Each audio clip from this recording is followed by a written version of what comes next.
It's Tuesday, the 6th of December 2022, and interesting to hear last night that the Prime Minister, Mr Albanese, has come down with COVID. The quadruply jabbed Mr Albanese actually come down with COVID again for the second time. So much for Daniel Andrews telling us these vaccines are working. Went and got vaccinated because vaccines work.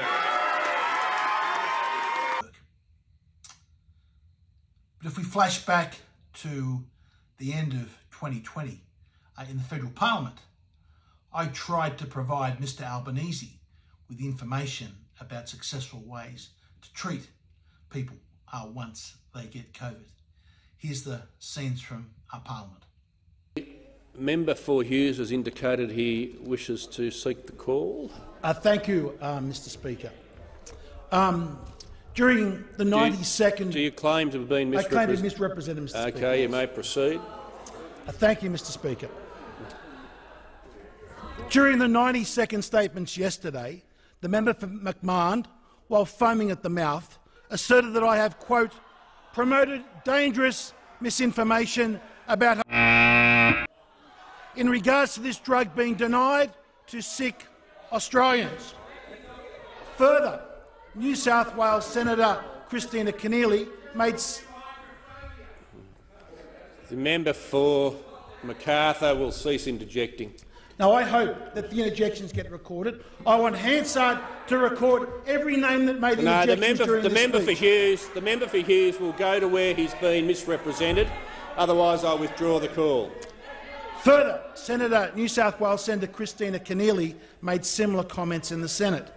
Mr Speaker, these were misrepresentations of my statement. I have merely restated the findings of the published peer-reviewed medical literature published in such journals as the American Journal of Medicine, the European Journal of Medicine and the International Journal of Antimicrobial Agents. It tells a lot about the Labor Party that you can hear the cackling and laughter when I talk about the peer-reviewed science that's in journals no less than the American Journal of Medicine. They thought somehow this was funny and all a joke about trying to save people's lives. The member for McMahon and Senator Keneally are certainly entitled to their own opinion, but unless they are prepared to argue that they know better than the learned professors... No, the member for Hughes needs to wrap his remarks up. He's stated where he believes he's been misrepresented, and that is the end of the matter. It is not an opportunity for another debate.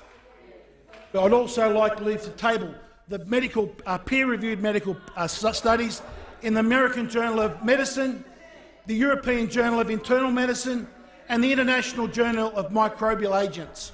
Is leave granted? There is no chance of this side of the House being a part of the publication of documents with this bloke peddling stuff that is a public health danger.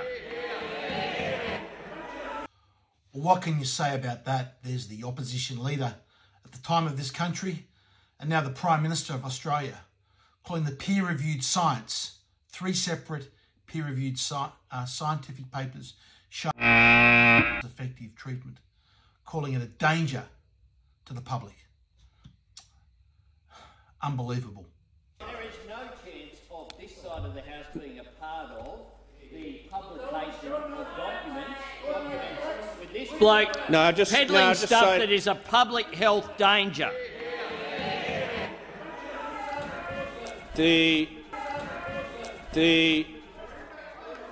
leave to table these documents. Leave has been denied. Public studies.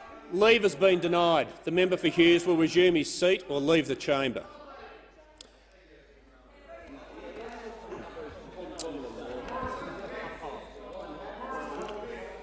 If it's okay with everybody, I'd like to present the Auditor-General's performance. Now, after that exchange in Parliament, when Mr Albanese refused to allow me to table the peer-reviewed science that showed early treatments are successful against COVID, keep people from getting into hospital and prevent people from dying. I actually took those peer-reviewed studies around to Mr Albanese's office, so I hope he still got them. I hope tonight as he's sitting somewhere trying to recover from COVID, he might be able to dig out those peer-reviewed studies and look at them and look at the treatment protocols in them. One of those studies that I took around to his office, of course, contained the peer-reviewed protocol, which contained the basis of the treatment. And perhaps Mr. Albanese would like to update himself with the recent studies on see the number of studies that we have showing this drug is treatment of COVID. And finally, if Mr. Albanese has any doubt, perhaps he should listen to one of the foremost doctors in the world, Dr. Peter McCullough, that treat his own father. When someone like Dr. Peter McCullough uses a treatment on his own father, I think you'd be pretty sure that it's safe and effective. My father was one of the first nursing home COVID-19 patients in Dallas. He was the very first one at Presbyterian Village. He got COVID-19, had a pelvic fracture, he's flat on his back. A scared PA says, your dad's got COVID, he's in a unit, we don't know what's going to happen. His mortality, being completely bedridden with dementia and now COVID, I can tell you he was facing an 80% mortality of just having COVID just ravage him.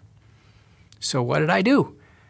Did I make that binary decision of doing nothing? There is no chance of this side of the House being a part of the publication of documents with this bloke peddling stuff that is a public health danger. Of course not.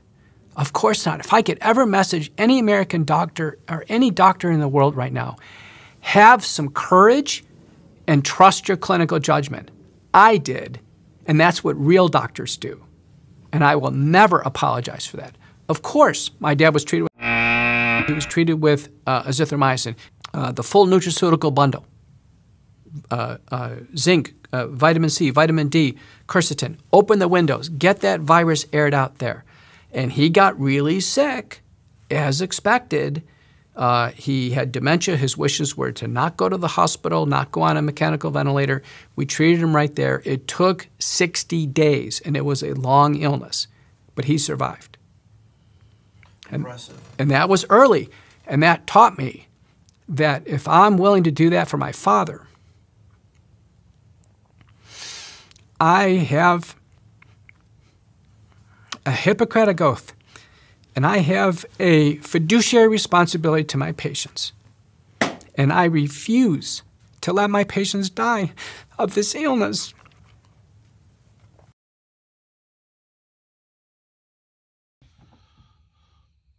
Well, that was Dr. Peter McCullough back in 2020.